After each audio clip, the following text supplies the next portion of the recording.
Live from JMT Studios, it's time for Two Jersey Kids, the best video game podcast on the planet. What's going on, all you Jersey kids out there? This is episode 64 of the Two Jersey Kids podcast. We are the gaming podcast brought to you by two Jersey kids.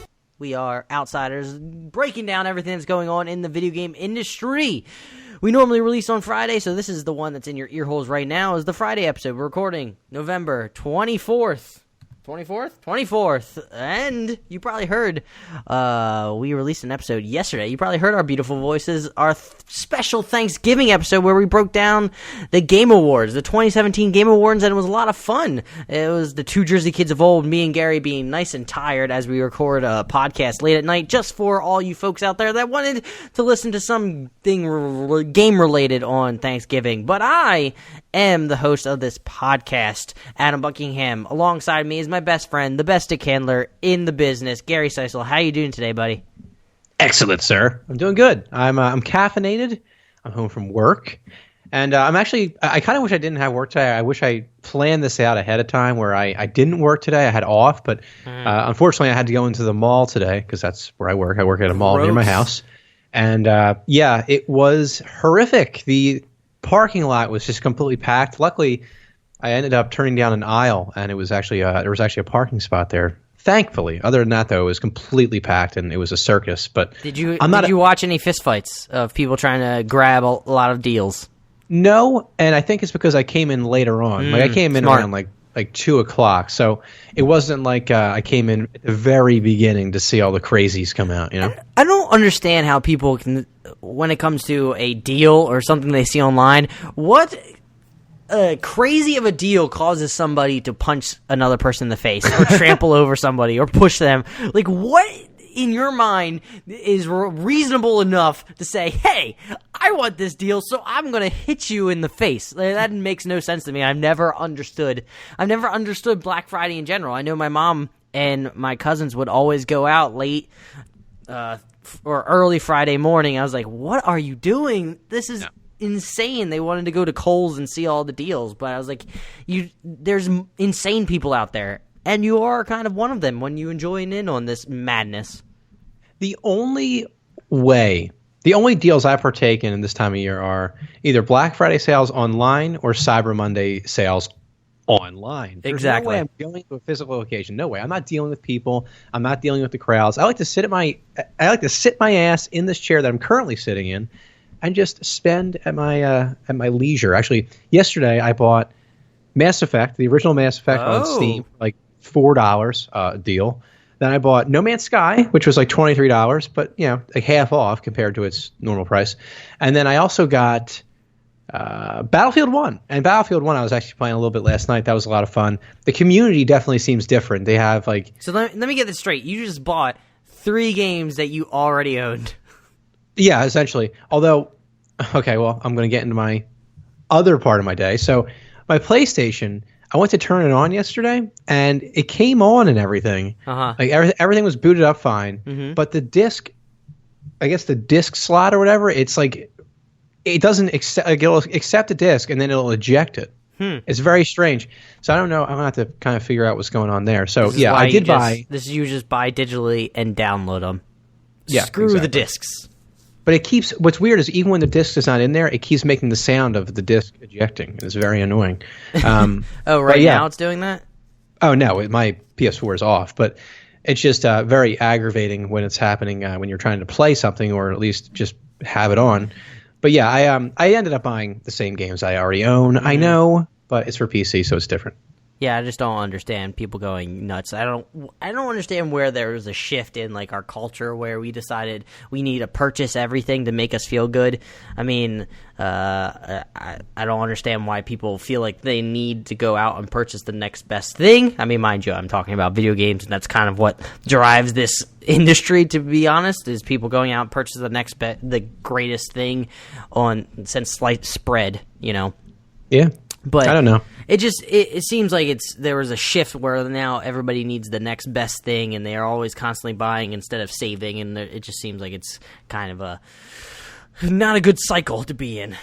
I mean, I I watched a minimalistic podcast way back when, and they talked about how, like, in the 60s, people didn't need this much space, and they never utilized if you go into, like, a heat mapping of houses nowadays, people rarely use not even 50% of their house. Like, if it's some like 2-story house, like, they only use the kitchen, living room, or family room, which everyone has the TV, and then some other random spaces. But if you go back and compare houses nowadays, how they're, like, gigantic compared to, like, in the 60s, where 60s houses were just straight cookie cutter, small houses, had the essentials and everything. And I know me and Marta are thinking about getting back into that, so maybe we'll go purchase, like, one of those. You ever see on HGTV the Tiny House Hunters?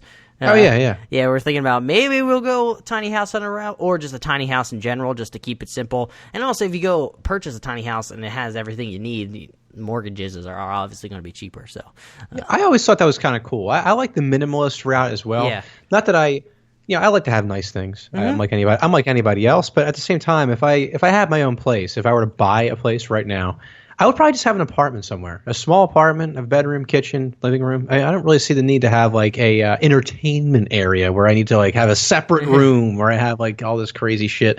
I don't need it. I just want to live. But now, since the housing crisis back, how long ago was that now? 9 years? Yeah. But the condo prices and apartments in general skyrocketed just because people started going towards that and the demand called for it. So they started raising the prices. So now apartments are insanely high. Condos with condo fees are insane. It's kind of ridiculous. I don't know where we got on this tangent, but we can continue.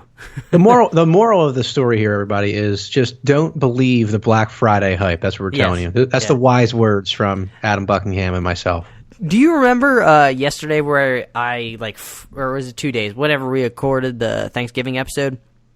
Yeah. And I said I completely forgot something and it was bugging me nonstop. Of course, yes. I finally remembered today what was the cause. I wanted to make a joke about how people that subscribe to this podcast also subscribe to Podcast Beyond and Podcast Unlocked. And I was like, oh, yeah, that's other gaming podcasts, but I think we're on the same level as the next podcast people will subscribe to, which is the Serial Podcast, because, I mean, we're just as quality as the Serial Podcast. Have you ever listened to that podcast? No, but I can just imagine that our production costs are through the roof. So, I mean, we're going interviewing people left and right. We're going out and about. Our production is just insane. It's not like we're using Skype and, second-rate mics. I drove our company car to work today. Okay, so we're doing well for ourselves. We don't have a company car, Gary. Are you talking about your bicycle? No, don't listen to him. He's lying. No. But what have you been playing, like, game-wise? I know we haven't even touched on anything, but what have you been playing? You've just been playing some more Civ 5 since you've been streaming late? Well, the thing is, like, I streamed a little bit today for a couple hours. It wasn't too long of a thing. I played some Civ 5. Yesterday, I took the day off, and I kind of just, like, relaxed, chilled, played some games. Like I said, I bought Battlefield 1, Mass Effect, No Man's Sky, so I kind of, like, gave a few minutes to each, I guess you could say. Play some Battlefield 1. Like I said before, it felt amazing on PC. No Man's Sky, I played a little bit. I still have to. The thing about that game. How dare you? Don't you know? I know you're supposed to hate that game?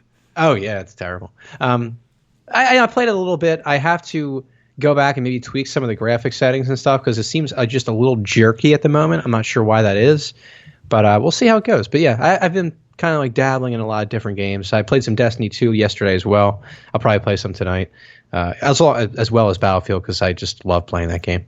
I just love this time of the month where it's just, or this time of the year, I guess you could say, where it's close to Christmas. It's feeling nice and cold, so you stay inside. Because I like the outdoors. Don't get me wrong. Like, I'm gonna go skiing in a few weeks, but I also like being indoors, like being cozy, being somewhat cold, so you can have a nice blanket, read, or play a nice video game. It's always I just love this time of the month. When it's summer and I sweat my ass off, I hate it. I hate it.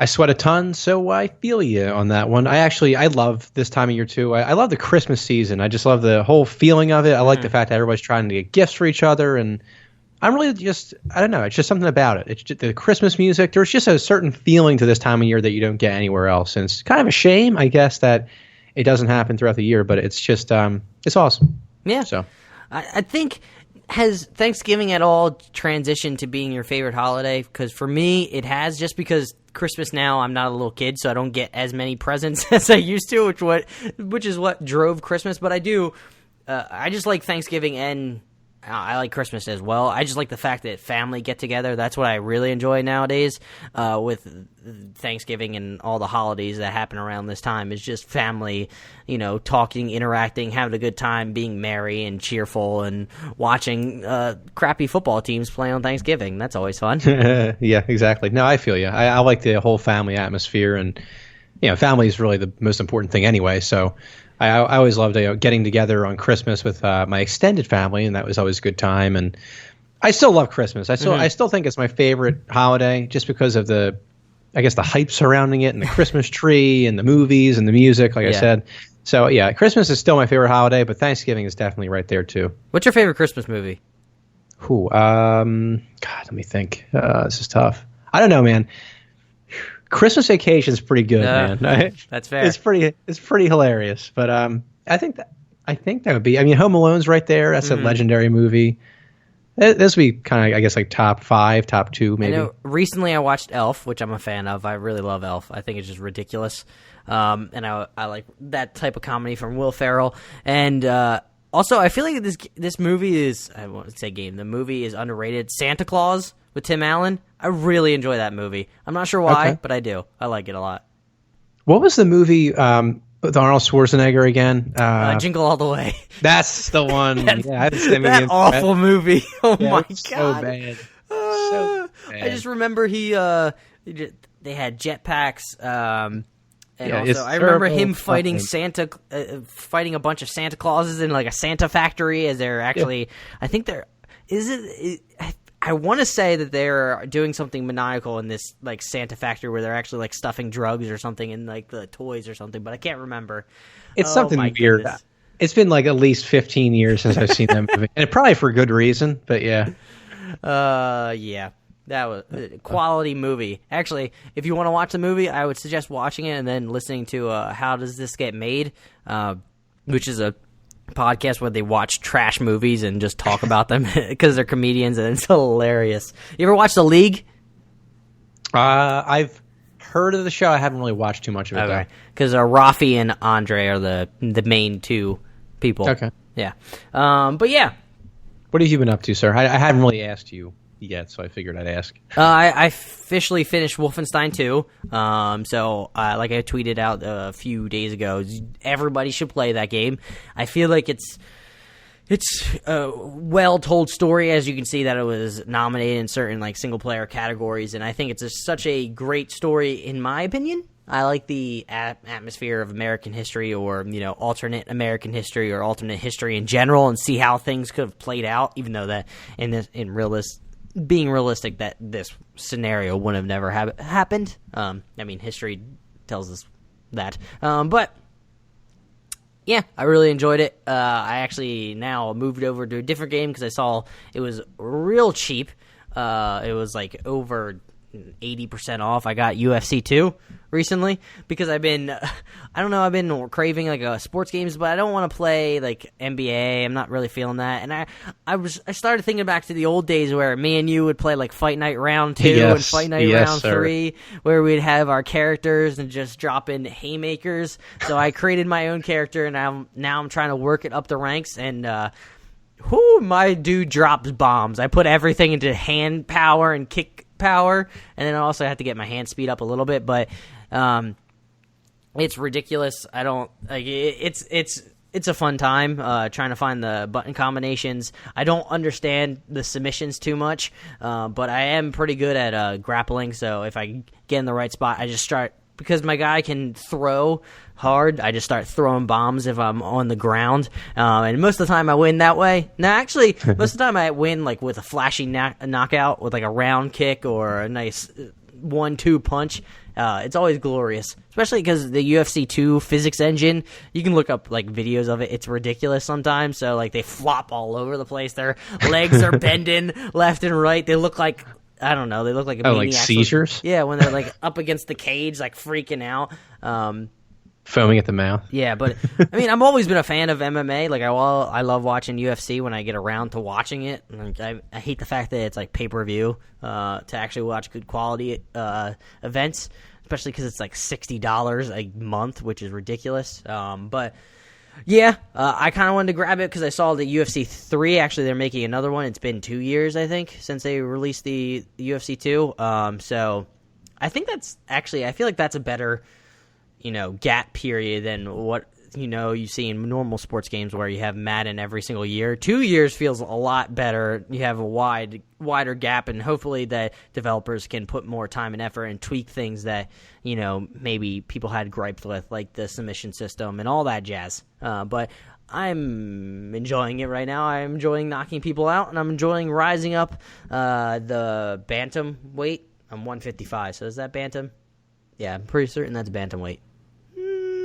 You're asking the wrong guy. So because it goes middleweight is 185, welterweight 170, and I think it's bantam, and then at lightweight it's 145. I can't remember. I'm not positive. But do you have anything to do or say before I roll into This Week in Gaming? Let's just go right into This Week in Gaming. Actually, I have an idea. I have something. But before we roll into This Week in Gaming, I just wanted to say, please go rate us on iTunes. It would be great. Give us a 5-star rating. We'll read it out on the podcast, or go to Stitcher.com/TwoJerseyKids, where you can actually rate us there as well. So if you are on Android devices, I'm talking to you, Odd. You can go to Stitcher.com/TwoJerseyKids. Give us a rating there. That would be helpful as well. Or just, recommend us to your friends. Share us on Twitter. If you really enjoy the podcast, please go do that. So if you're a new listener, just remember, you become an honorary Jersey Kid. I know that's exciting when you hit that subscribe button. And, if you look in the description right now, I'm probably going to post a link for a link right to iTunes directly, or the Stitcher page directly. So look out for that. And hopefully you will go rate us because you enjoy us so much. And then share us with your friends because you want to subject them to this geniusness that is Adam and Gary, the Two Jersey Kids. Right on. And it is time for This Week in Gaming, brought to you by Gatorade. But before we roll into what is This Week in Gaming, I want to give some background on what we're doing here, because it's been 64 episodes, and we talked about it probably in the first 10, and I know there's ride or die people out there that have been there since the first 10, but do you want to give it just a brief rundown of why we do that? Sure. So basically, I wanted to find a way to contribute to the podcast other than just coming here and talking into the microphone. So in order to help Adam with the whole podcast construction, I decided to come up with a section of the podcast that basically I talk about games that have released in this week, basically, 10 years ago, 5 years ago, 15 years ago. It can be any certain time, but they basically released this week, and essentially I just kind of give a little background on each game, talk about what's going on, what they're about, maybe some records they've broken or something like that. So that is basically it. Nothing. We too should have in-depth. coordinated more, because I was talking more about the Gatorade thing, but that's a good thing you gave a briefer on This Week in Gaming. Oh, well, yeah. Well, now you know what This Week in Gaming is for. Now, for Gatorade, I'm not really sure where this came in, but apparently Adam always enjoyed the way the guy says brought to you by Gatorade. You would always mention it all the time back when we were younger. You would always, yeah, you would always do the voice, and you would always do it. Guys, I don't even remember doing this, so I must have been drunk or something back then. But yeah, I don't know. That's crazy shit. It's an inside joke that apparently Gary didn't know he was a part of. That we would always like the Sports Center. They would always cut to, before the commercial, they would always say, Sports Center, brought to you by Gatorade. And he had like a nasally voice. I knew it was an inside joke, but it's not something that I thought I had created all those years ago. But whatever, it doesn't matter. Started, damn it. The first game that I found for This Week in Gaming is World of Warcraft, released on Windows and Mac OS in 2004. Now, this game was released on November 23rd, which was actually the 10th anniversary of the Warcraft franchise. Now, some facts that I found on Wikipedia are pretty interesting. This is the fourth game of the Warcraft franchise, which actually I didn't realize. I thought it was just the World of Warcraft. I didn't think there were other games before it. But this game was set in the world of Azeroth, which is the Warcraft planet, I guess you could say. And it takes place approximately 4 years after Warcraft 3, The Frozen Throne. This game would receive several expansions, the first of which being the Burning Crusade in 2007, Wrath of the Lich King 2008, Cataclysm in 2010, Mists of Pandaria 2012, Warlords of Draenor 2014, Legion 2016, and finally Battle for Azeroth in 2017. At one point, World of Warcraft would reach 12 million subscribers in 2010. Now, in 2015, World of Warcraft still had 5.5 million subscribers. Now, this game evidently holds the record in the Guinness Book of World Records for the most subscribed MMO of all time by popular, I guess because of the amount of subscribers it's actually had over time. But yeah, apparently, or at least in 2014, God, I can't speak English right now, apparently. Happens to me all the time, Gary. It's okay. As of 2014, Blizzard announced that apparently there were 100 million accounts that had been created in World of Warcraft's lifetime. Now, I picked this game not because of my personal experience with it, but because I always wanted to play it back in the day. It was something that I remember seeing a long time ago. Like, I was into RuneScape and also, believe it or not, Club Penguin. I just loved the MMO scene back then, but I saw this game and it was something I really wanted to get into because, first of all, it looked pretty damn good for an MMO at the time.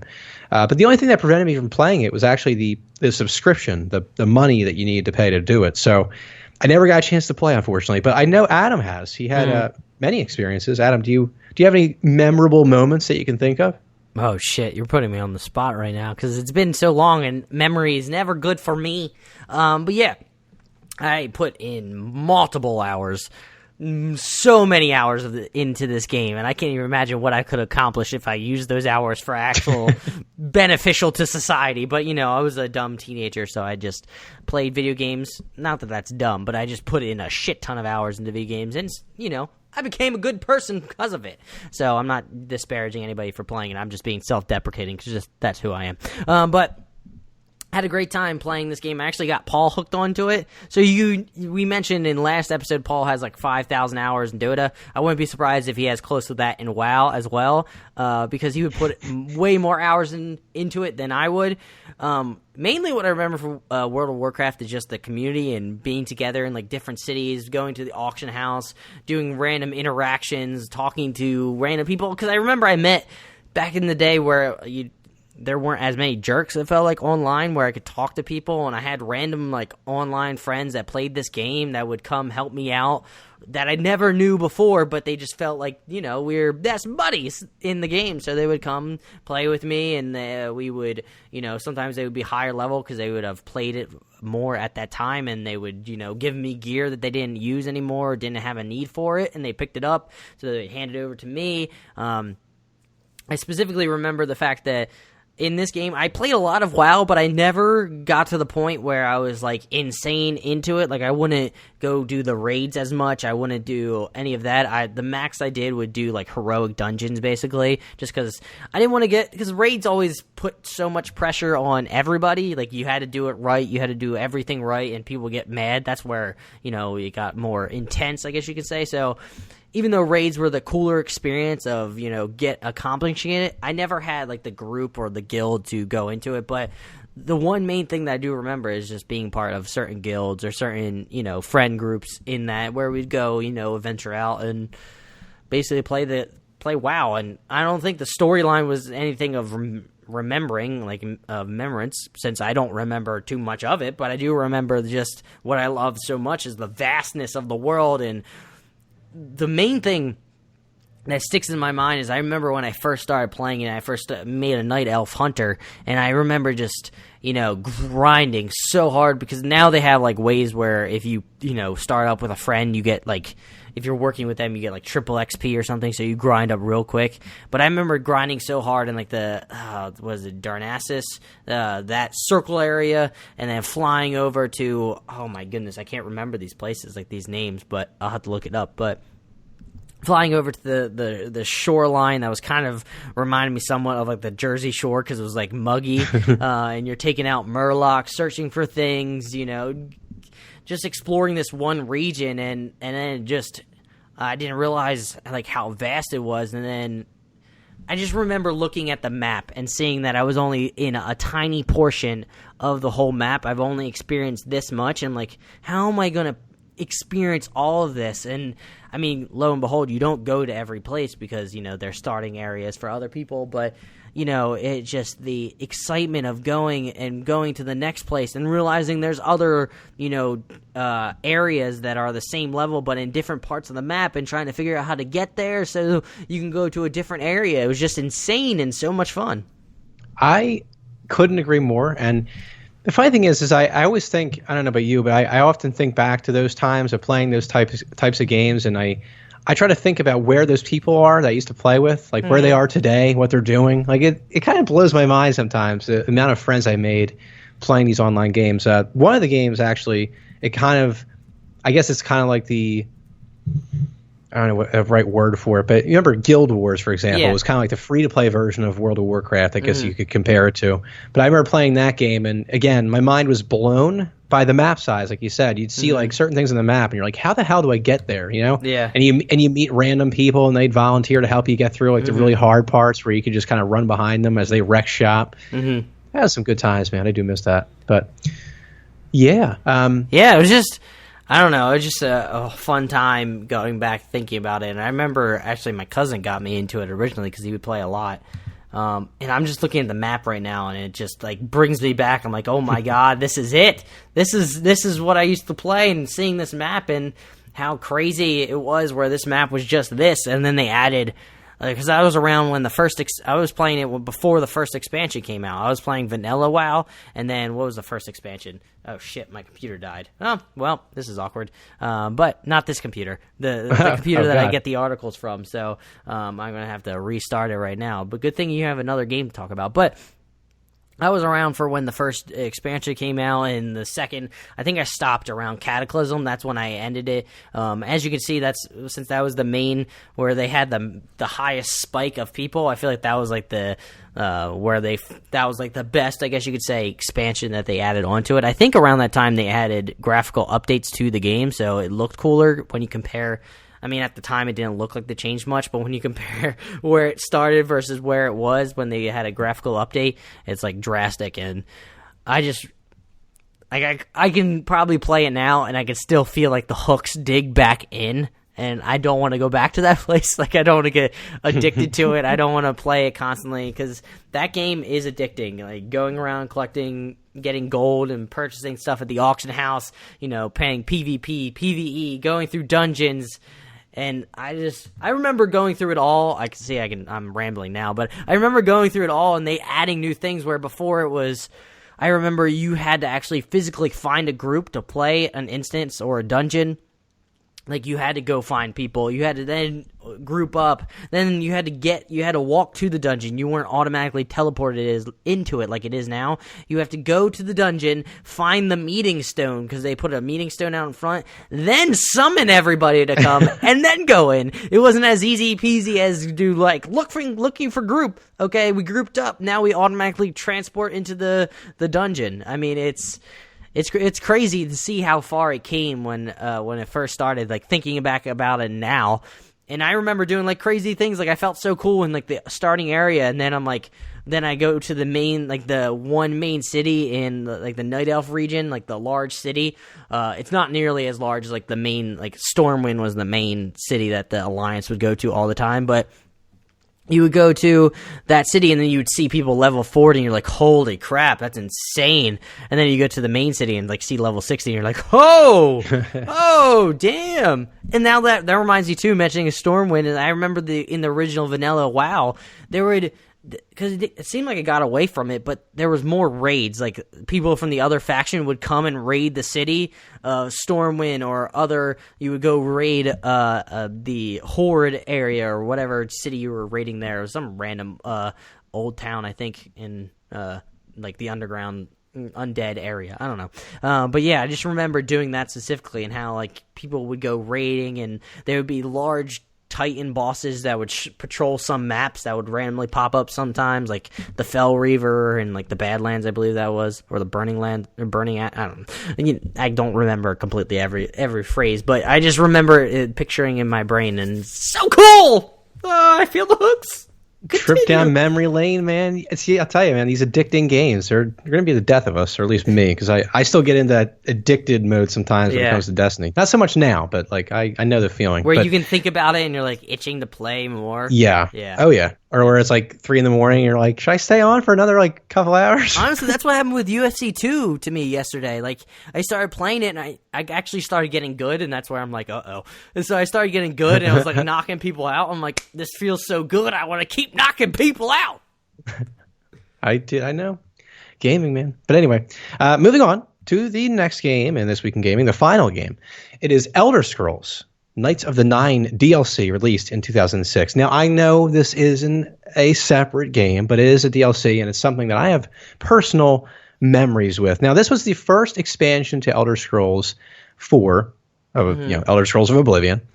Now, basically, the Knights of the Nine, the whole story behind it is Knights of the Nine centers on a faction of the same name devoted to locating and preserving a set of Crusaders' relics. Once found, these relics must be used to defeat the Sorcerer King Umaril, who seeks revenge on the Nine Divines. Knights of the Nine was generally well received in the gaming press, although it made little change to the basic mechanics of Oblivion. It was judged by reviewers to be a brief but polished addition to the game's main plot. Now, as always, you can find all these sort of facts and stuff on Wikipedia, because that's where I find a lot of my stuff from. But yeah, this particular DLC, okay, so I have a real soft spot for this game, Elder Scrolls of Oblivion. The Knights of the Nine DLC was awesome, as was the Shivering Isles. I know that was another one that I really had a fun time playing. Knights of the Nine, though, I just love the whole plot of the story, but there's one specific mission that I remember distinctly where you basically, it might have been the final mission, the final boss mission. I can't entirely remember, but you're basically walking in the sky. You're walking on clouds to some sort of NPC. I'm not sure if it was the final boss or not, and maybe you fight him in the clouds. Do you remember? I remember because I looked it up today, because I saw you mention that in the comments or in the Google Doc, and you specifically actually have to go with the Knights of the Nine. And you storm some ruins or something, like Daedric Knights. Yeah, and you take them out, and you go fight this one guy in this main area, and you take him out, and then all of a sudden you get transported up into the sky, and you're dueling one-on-one with this gigantic boss, basically. There we go, yeah. So I just remember the boss fight was, it was like any other fight in Oblivion where you're kind of hacking and slashing. That was never the real reason that I loved Oblivion, but the whole reason this stuck with me is because of the view that you had of the world. I mean, in Oblivion, obviously, you're not flying around on anything unless there were dragons, which that didn't come until later on in Skyrim. But like, you got this major, amazing view of Cyrodiil, and I just thought it was really cool. Or at least I think it was Tamriel, because that was the actual region. But such an awesome view, and I just love these DLCs for this game. They really hit the ball out of the ballpark, so to speak. Yeah, I loved everything about it. I don't know if you, Adam, had anything more to add. If not, I mean, you can always move on to the news. I think you did a good job, Gary. All right, talking about it. Fantastic. Yeah, that was This Week in Gaming, folks. Oh God, there's something going on. There's some sort of weird sounds coming from Adam's mic. Sorry, I'm getting paged right now, so I gotta take that. But Gary, I think you can handle this next one. Oh God. I think you can. All right, I guess we're going on to the news here. So we basically have an article from Kotaku written by Luke Plunkett talking about how AI is learning how to build its own video game worlds. So I will read a little excerpt, I guess, we have here. So a team of researchers from the University of Lyon, Purdue, and Ubisoft have published a paper showing what may well be the future of creating video game worlds, an AI that is able to construct most of its own 3D landscapes. Now, Adam apparently is back in action, but I want to keep reading. So the basic overview of the process from the paper itself. Actually, this is all... Oh, God. See, this is where we get... Okay, there we go. Sorry, guys. We're having some technical issues right now, but this is that's my bad. I forgot to clear like the notification thing, so it just notified me again like 2 minutes later. So I'm all good. All right. You want me to read it, or you got it?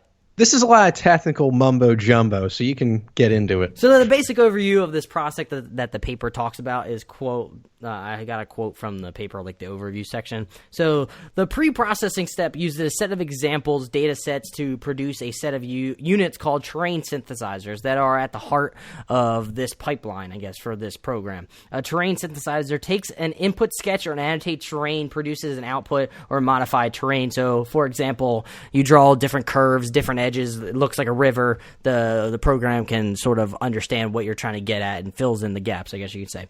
So they continue. We introduced 4 different terrain synthesizers. The sketch to the terrain synthesizer S, which creates a terrain from a sketch containing ridges, altitudes, altitude cues, or any combination of the 3. Level set to terrain synthesizers, which turns a binary level set image, so an image you put in, into the terrain itself as well. The eraser synthesizer removes a user-specified part of the terrain and completes it. And finally, the erosion synthesizer transforms an input terrain into a corresponding eroded terrain.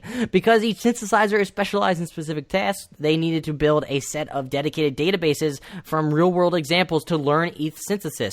And also, after you build, the program builds a large-scale terrain, you can actually, go into what they call terrain amplification, where you put in more details to that one set of terrain. So in basic terms, the artist or developer would draw a basic drawing, or the AI, and then the AI or software will fill in the gaps of what you're trying to create. So I just wanted to highlight this, because I thought that was kind of cool, where you use automation to create a certain portion of a map, and it just fills in, because I kind of want to highlight this because this is what a lot of industries are going to. You see a lot of programming, contractors for the government or contractors for other, companies. They use automation, robotic testing, I guess you could say, where they test a lot of scripts. So they utilize robots to do the brute force or the grunt work for, what they're doing, like data management, I guess you could say, like inputting one thing to another is another example of that. And I was wondering, is this, since they're talking about in this paper how building these massive large map size terrains can be the, very gruesome and, nitty gritty work where you put in long hours just to create this large map with excruciating, small little details. And I think this would actually, maybe this will help reduce the crunch that happens in the video game industry that we talk about, it seems like the past 2 weeks, especially last week, Jason Schreier article talking about how video game creation is unsustainable because people are constantly working long hours, they're overworked, they become unhealthy because of the amount of hours they sleep, which is not a lot. So I just think maybe this is a good step in the right direction of building automation into video game design, where these large maps, they can implement real world examples, and the program is able to basically utilize what the artists want from this. They put in certain specifications, and the basically computer program can just snap its fingers, I guess, and create it. And it also can, based on the amount of erosion that you want in the level, it can basically simulate that on a different, server. So it's kind of very interesting, and I just think that this is maybe a step in the right direction to make, it healthier for developers in the video game industry.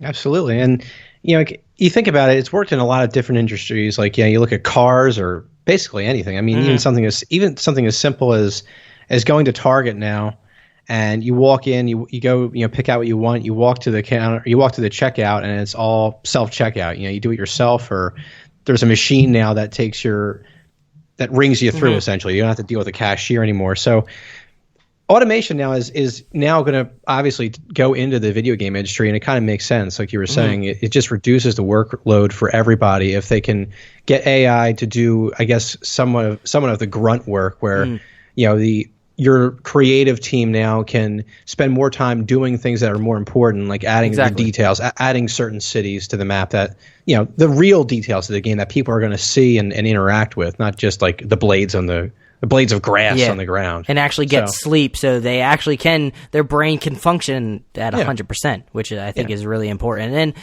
I know I don't know if we talk about it all the time, but I always hear people talking about worried about automation, like what we're going to do with jobs and all that jazz. And I always say, I feel like when doors in certain occupations shut, more open in a different field. So if a lot of these grunt work, brute force jobs are done with body automation, by all, just do it, because I think that's good, and I think that hopefully that'll allow more people to free up their time to then, go more creative aspects, and I feel like that may be the route we're going in, I don't know, 50 years or so. Yeah, and I also feel like in this particular example, just because they add automation into and it's not going to affect the game designers. If anything, it's just going to make their job better. They can just take their time, not suffer crippling depression from having to stay up for God knows how many hours. Yeah, I was just sort of expanding this to absolutely. What I hear all the time about automation, even though I feel like, especially in this industry, there's still there's always going to be creative parts to this, so no 100% automation is going to take out of it or take people's quote-unquote jobs. But I don't know why I said quote-unquote jobs, but you know what I mean. But I'm flustered. I'm flustered by the me getting paged, but it's all good. But yeah, I guess we'll move on. Do it. Moving on. So we just talked about automation being good and very innovative and crazy and cool that they're eliminating this brute grunt work, and then there's ridiculous automation that you see now. There was like a Reddit post.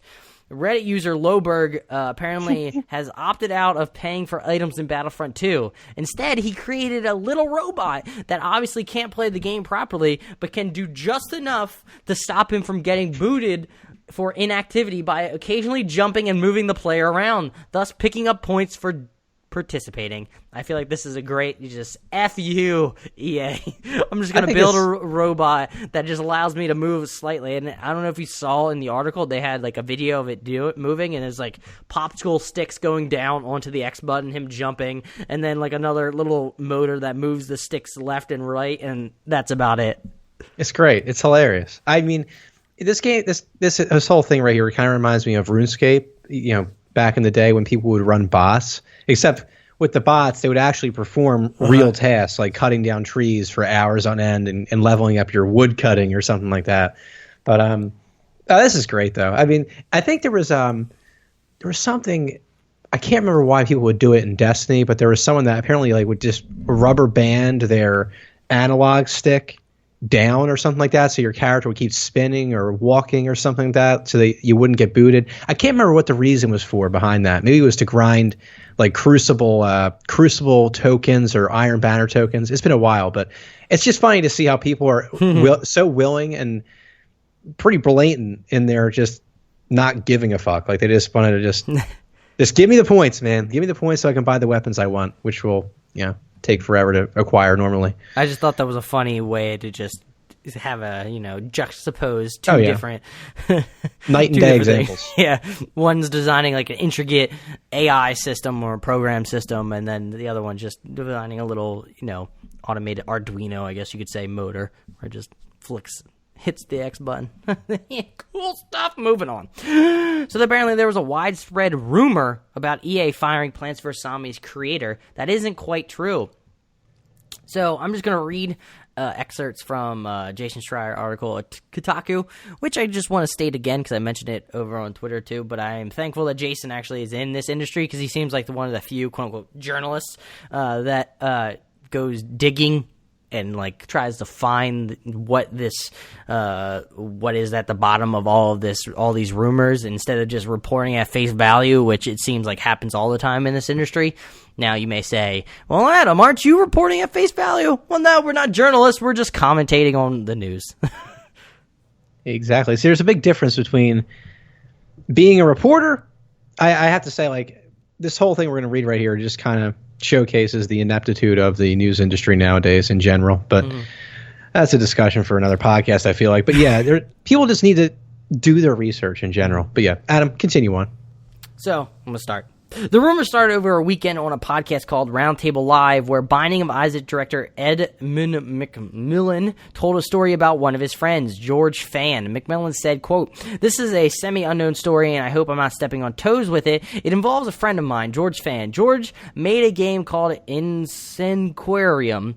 He made it ages ago, and it won a lot of awards. He got headhunted by PopCap and PopCap hired him, sent him off with 2 more people in the small office and said, hey, make a game. He said, okay, I'm going to make Plants vs. Zombies, and he made Plants vs. Zombies. It was hugely successful.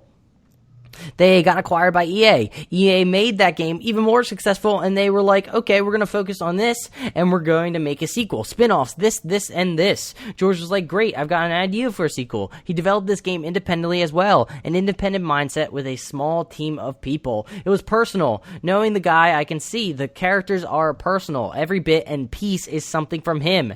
So it was his baby, and they're like, hey, let's make the sequel. We're going to put it on mobile, and we're going to do this, quote-unquote, pay to win. And he's like, I don't know. That's not a good idea, and I don't want to do that with my game. And they said, you're fired. And he left. This is such a newsworthy thing, and it's frustrated me for years that there's not news stories out about this. This anecdote popped up on Reddit, where it skyrocketed to the front page with over 17,000 points. News outlets like IGN picked up the story too. After a month of full outrage over Star Wars Battlefront 2's pay-to-win microtransactions, fans were primed to rage at EA yet again. 2 former high-level PopCap employees both told Jason Schreier a different story entirely. Fan was let go, they said, as a part of a larger set of layoffs in August 2012. That left 50 PopCap employees out of jobs. During these layoffs, PopCap decided to close its office in San Mateo, California, where Fan had worked with 2 other people. The decision was made by PopCap's management, the sources said, and it came after months of discussion and debate. In short, those sources said Fan's ethos as a indie game developer conflicted with the new corporate structure of EA, which had purchased PopCap in the summer of 2011.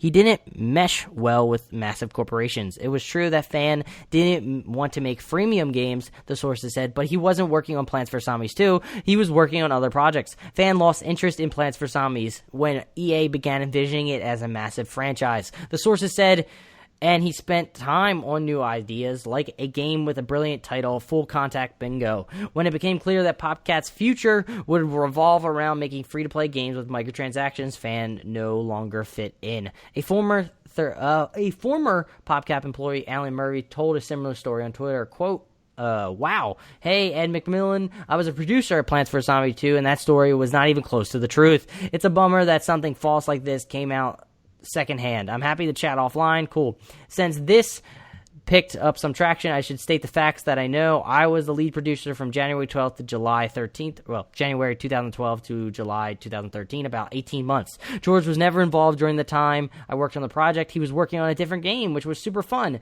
but it never launched. George was unfortunately part of layoffs in August 2012, but I know none of the details surrounding his departure. In October 2012, there was a change in franchise leadership that mandated a shift to free-to-play mobile. Despite concerns about the design change, I'm proud of the work me and my team did. George created a great game that we built upon, and I was sad to see him go. I'm excited for his new endeavors and wish him all the best of luck. End quote. Gary, thoughts? Well, once again, I'm going to say it a second time. This just highlights again the ineptitude of the news industry. You get a bunch of people that are supposed to be reporters, supposed to be broadcasters, whatever, and they don't actually report facts. It's just a bunch of bullshit. So, it really bothers me. You know, it's one thing when you and I are on here and we're kind of just like giving our opinions on what is going on, because it's our opinions. We admit that freely. But it's another thing when people go on and they supposedly break this big story that exposes once again the evil EA. You know, it exposes this corporation as being like once again terrible, but it's not even true. It's not even based in reality. And it's like they didn't even bother to go out and fact check themselves or even fact check these sources, you know, or the people that they're talking to. And people just on Reddit just automatically upvoted it because it was just shitting on EA, and people were upset. And that's the thing. It's just really a shame. It still amazes me, to be honest, how people always act like they're really skeptical of everything, but in reality, people are just flat dumb. I mean, it really is. It's just, I'm just saying. Not you, Jersey kids. We love you. You're smart. I'm just like, I'm not trying to generalize people, but you know, people just now accept the whatever like the certain person says on Twitter based on their own biases. Like if someone says, "Oh, EA did this," you know, they did something really bad, and this person hates EA, then the person's going to be like, oh yeah, this is definitely a true story, and it could be something completely wrong, and it's so annoying. I don't. Or CD Projekt Red saved the unicorn race and brought it back to life. Basically, and then they would be like, yeah, CD Projekt Red, woo! Yeah. It's like people just allow their own biases to dictate what news is true and which what is not, and it's really annoying because it's not like the reporters and then it's seeping into journalists in of themselves, and you can see, especially in the video game industry, like if they're not a fan of EA or not a fan of a certain game, or they sort of have a different take on it, and it seems like, especially when it comes to reviews, which I always feel is like strange that there's, I've always thought this, like putting numbers onto reviews, you can never really quantify it, but then it's like, because certain things where people don't like a developer or a game in and of itself, and they just really don't like it, and it just carries all the way through when they're writing about it, creating the score, and you can just sort of feel it, or you can see it when you read it. You can see that there's some sort of, things that's holding them back, or, that they are not completely truthful, I guess, with what they're saying. And it goes to show that IGN reported this, even though not even looking into it as much as they should.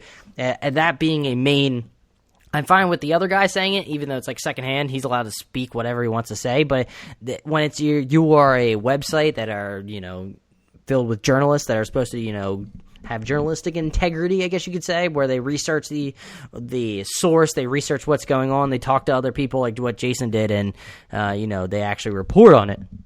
Now, see, it's one thing if, I don't mind if the story was reported, but it's one thing if you're going to say, like, all right, this has just come out that this happened, but we are still waiting more details. We're going to, get to the bottom of this story as soon as possible. But it seems like nowadays the story is thrown out there, and some people just don't want to deviate from the original story. Like, they just want to keep throwing out this BS that's not even true. Because nowadays it's always about being first. It's always about throwing out the first tweet, trying to be the funniest thing, that when something happened in, the Twitter zeitgeist, I guess you could say, and just try to be the first, the funniest, whatever it is. You have to throw it out there without even being right. You could be completely wrong.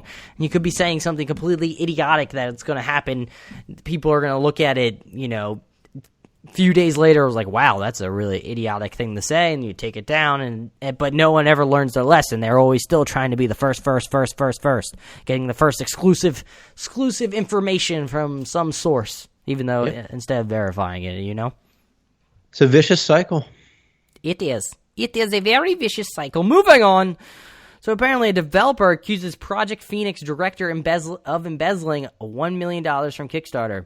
So game director Tariq Lacey has accused director Haruka Yura of stealing money from Kickstarter called Project Phoenix to fund his latest game, Tiny Metal. Yura has fired back with his own allegations, accusing Lacey of sexual harassment, which Lacey denies. It's a back-and-forth mudslinging fight, and yet another piece of drama surrounding Yura's disastrous $1 million Kickstarter project. Project Phoenix, since it first popped up in 2013 and among independent game developers in Japan, the $1 million Kickstarter campaign has long been a source of consternation, promising to, quote, set a new standard of excellence for the Japanese gaming industry, end quote. Project Phoenix raised over $1 million from 15,802 backers before failing to meet its deadline. In 2015, Yura said the game would be delayed an additional 3 years.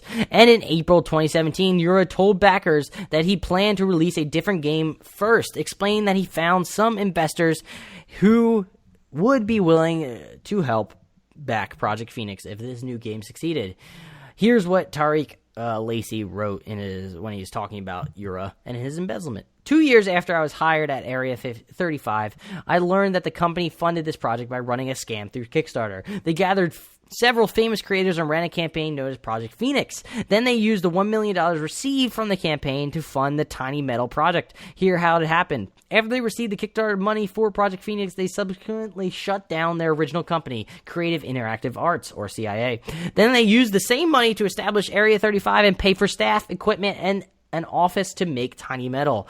The company's CEO, Haruka Yura, asked me to deflect any accusation that this money was from anyone other than private investors. In actuality, Haruka only dipped into his own funds and asked for money from private investors after the funding that he had secured for Tiny Metal was running low. I refused to request this fabricate I refuse this request to fabricate and minimize the truth for the purpose of misleading others. Then Yura,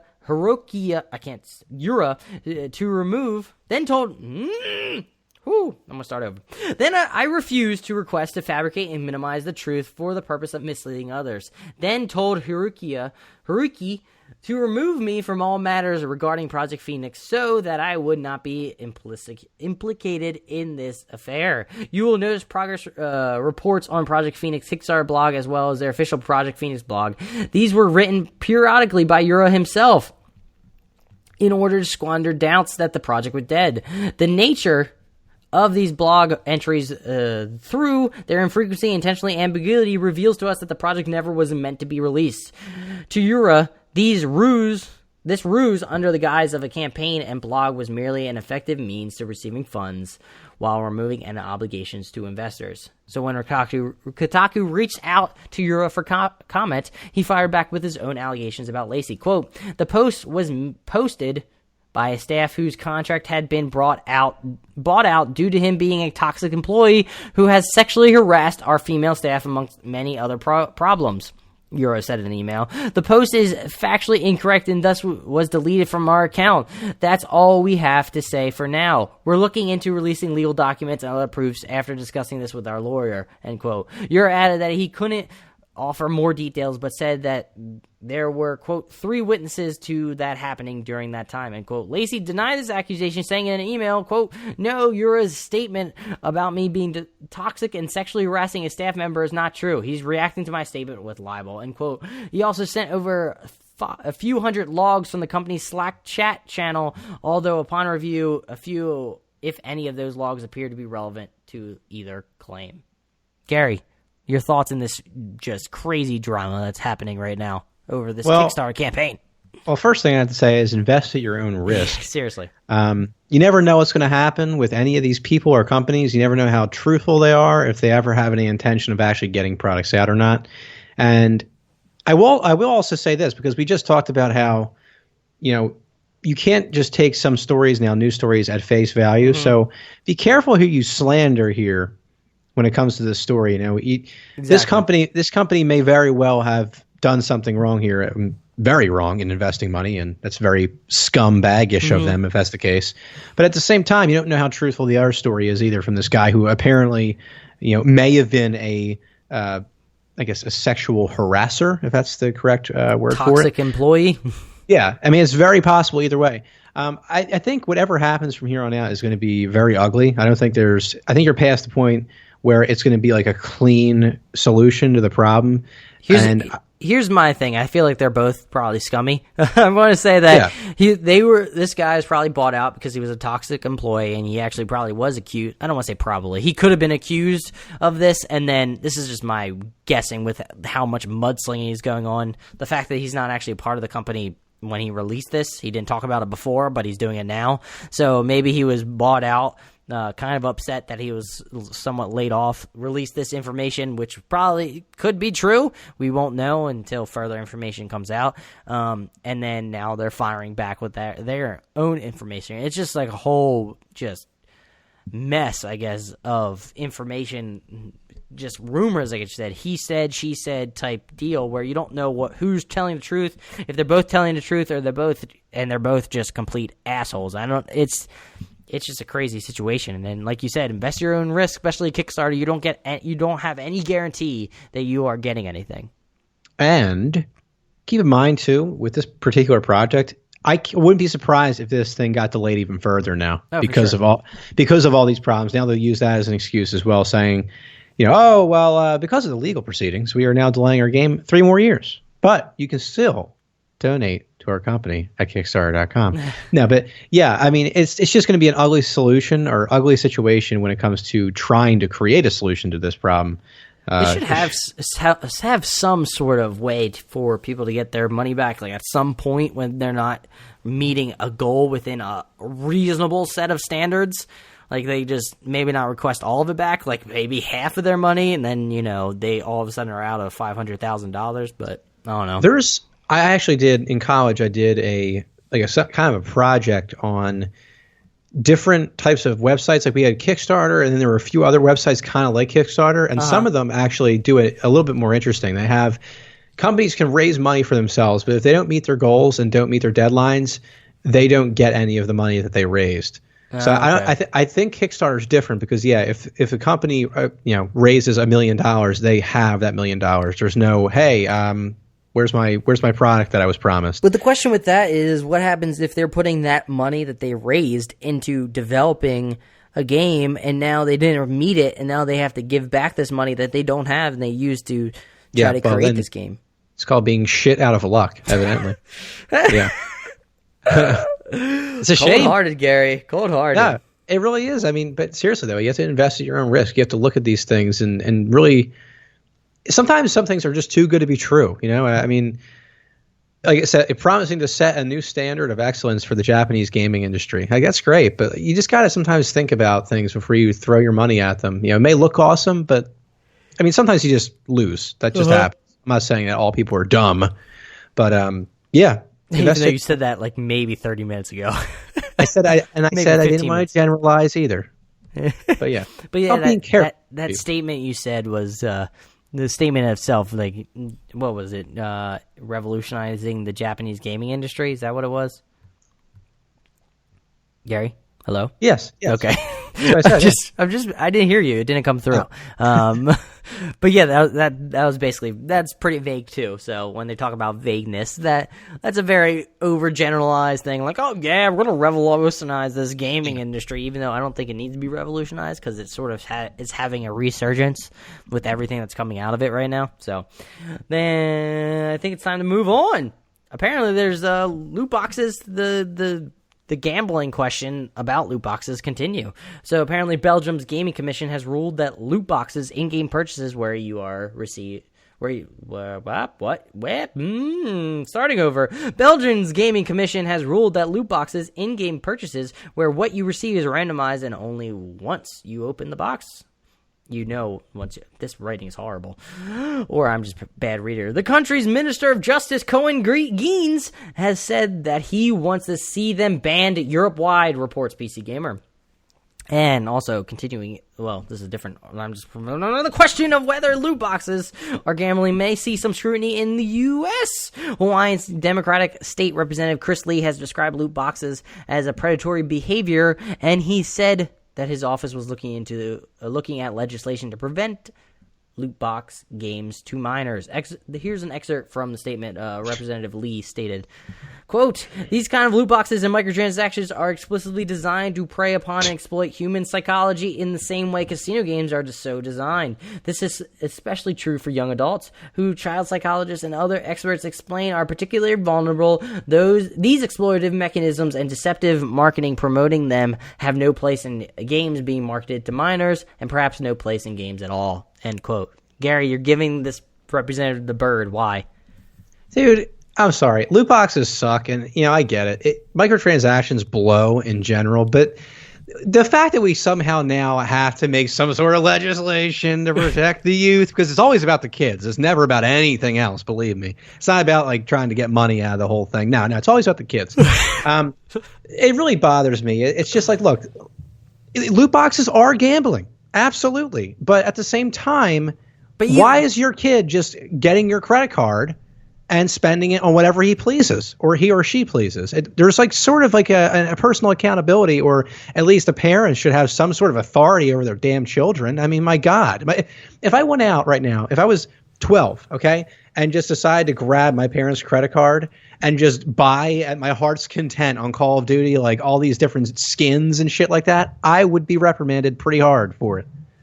Is that so hard? I mean, there's no reason for legislation to take place now and to just ban loot boxes. It's just absolutely ridiculous.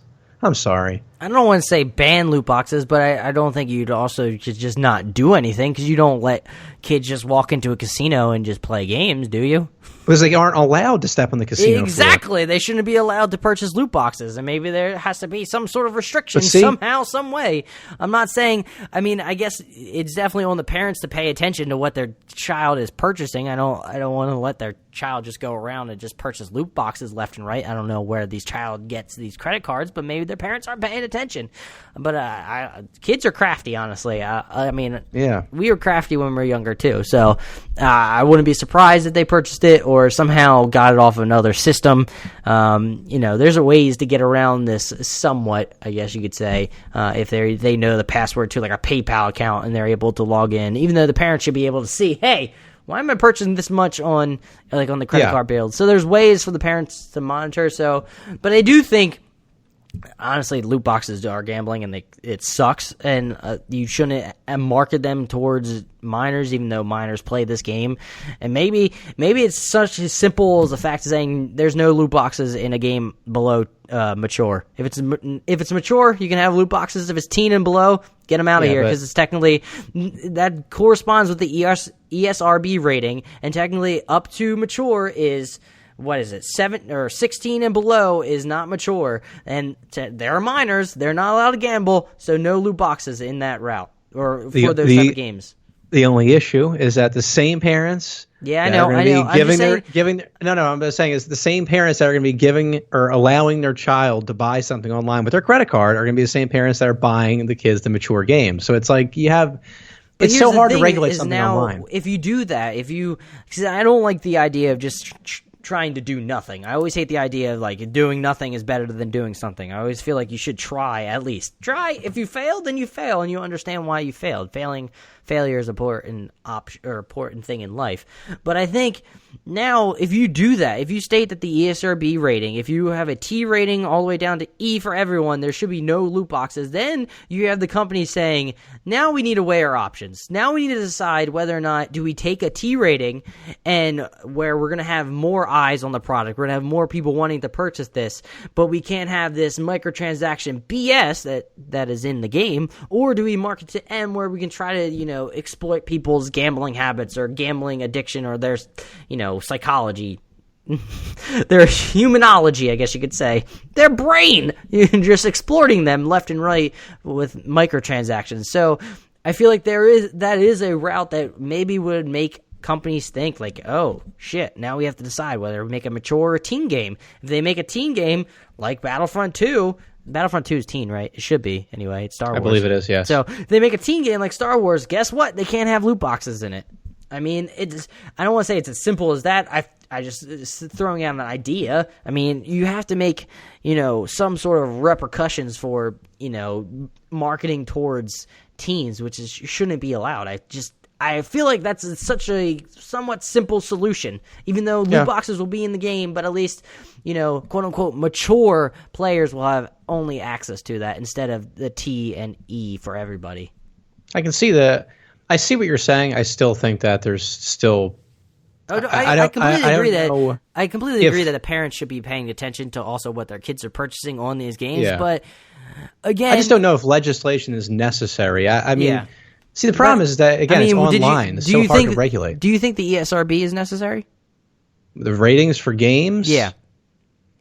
I mean, it doesn't matter. Like, that's the thing. Like, they're meaningless. I mean, yeah, it's like there's like maybe 5% of parents that won't buy their child a game based on the fact that it's a mature rating or teen rating, but there's so many parents out there that just won't care. I mean, they're like, oh, well, there's violence in it, but there's no sex, so we're going to buy it.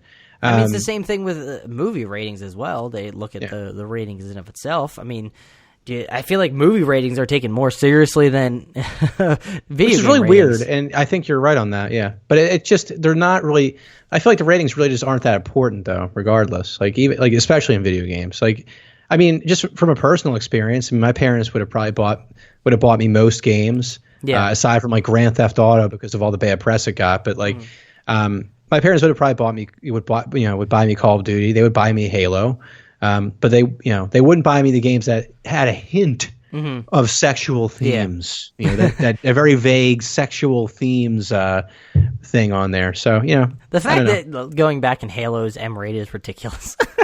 Isn't it though? Yeah, it's like really ridiculous. But again, I just want to say that the ESRB was made for specifically having certain age range, like, movie ratings. And if a certain age range is only allowed to purchase this range, then loot boxes shouldn't be allowed in this range if that range is minors. That's just what I feel like is a decent solution. I feel like that's, if you want to if you develop the ESRB or you create the ESRB and you want to enforce it, do something like this. This is the age reign according to the ESRB, and just go that route. But don't go insane just saying eliminate loot boxes in general, because I think companies should be allowed to, try to, if they want to get money, they can, or they can experience backlash like EA. I mean, it's the whole... Companies can do whatever they want, I guess you could say, if it's within reason. They can't be just scummy embezzling money, obviously, but you know what I mean. They're allowed to do what they want with a game, just within reason, I guess. Yeah, I get you. Moving on to our quick news section. I don't know what to call this, Gary. We got to think of a name for it, but quick news, where a lot of the times these outlets just report real quick. What? It could be like 2 Jersey tidbits. Bingo. I don't know. Your facial expression when you said bingo. That's hilarious. 2 Jersey kids. 2 Jersey tids. The 2 Jersey tidbits. I don't fucking know. 2 bits from 2 Jersey kids. The quick news segment. The developer from Marvel hero Gazillion has been reportedly shut down with all its staff laid off the day before Thanksgiving. Honestly, that's pretty cold-hearted, Gary.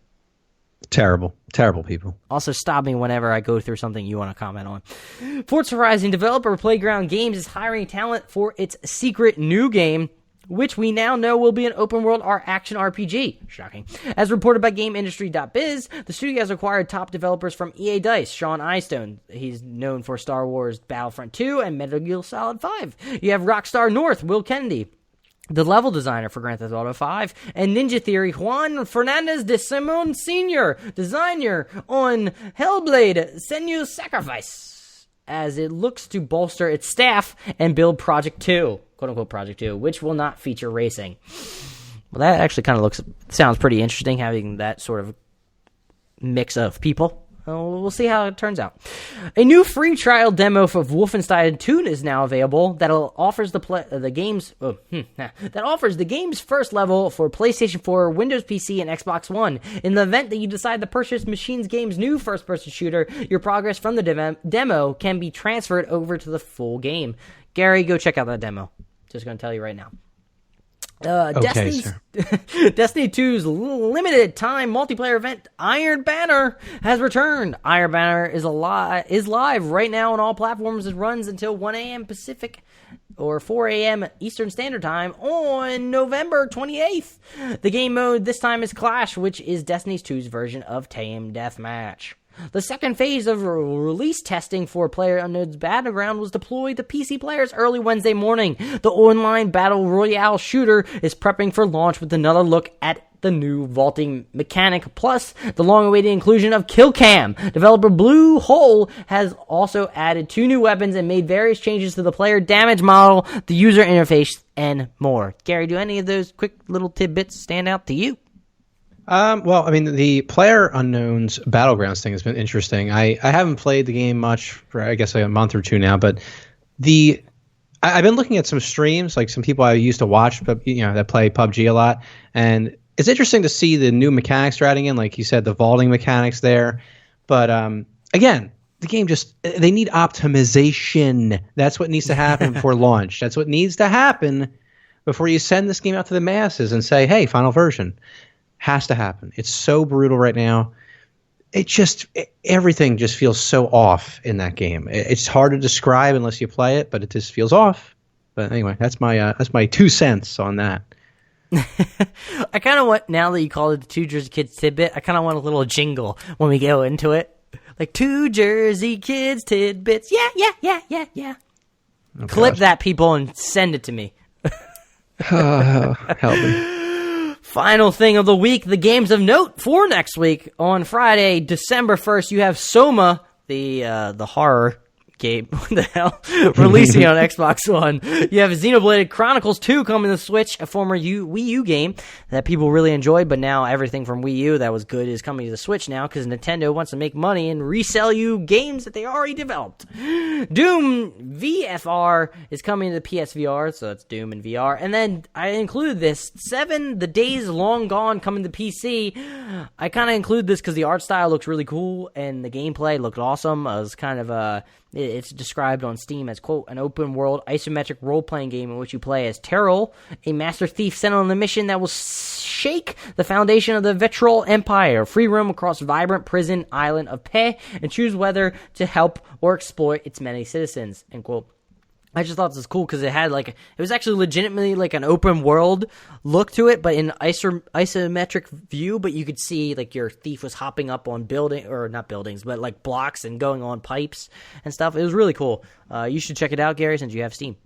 I'm looking at it right now. Actually, it does look fascinating. Yeah, maybe I'll be picking it up. So that's all the games of note for next week, and that's all we have right now for all the news and everything. Gary, do you have anything to say before we wrap this shindig up? Well, the same as always. It's been a pleasure being here and partaking in another episode. That's 64 now. Damn, Two Jersey son. Kids. Yeah, it's been a hell of a ride to say the least. But yeah, basically, had a fun being here. I'm going to be gaming, I guess, for next weekend or so. Being back with some streaming next week, probably Monday through Friday. You can catch up with me on Twitter if you want to know when I'm streaming. Maybe you can come in, stop in, talk to me. What do you guys say, Adam? I just thought of the title for the Two Jersey Kids Tidbits, or the intro. You know how when you would always say before we recorded, you'd always say, "Damn, son, where'd you find this?" You should just say, "Damn, son, where'd you find these tidbits?" There it is. Beautiful. Oh, God. Good, right? It could work, but it's still... It could work. It's cringy.